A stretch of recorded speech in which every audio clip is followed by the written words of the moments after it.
ভাগ্নে দিতিপ্রিয়াকে দেখবার জন্য তার বিভিন্ন আত্মীয় স্বজনরা আমার বাড়িতে উপস্থিত।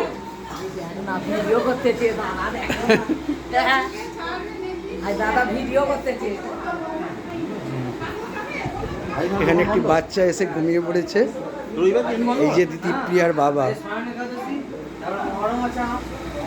ওখানে কিচেনে ব্যস্ত আছে আমার বৌমা, আমার ছেলেজ, আমার মিসেস সবাইকে ডিস্ট্রিবিউট করছেন। দেখি আসল জায়গাতেই ভিডিও হয়নি,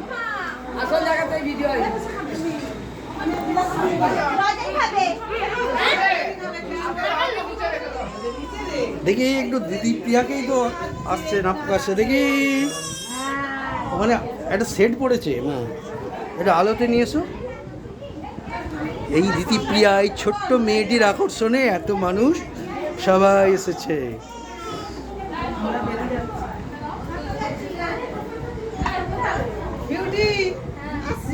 হাই, কারা এখনই চলে যাচ্ছে?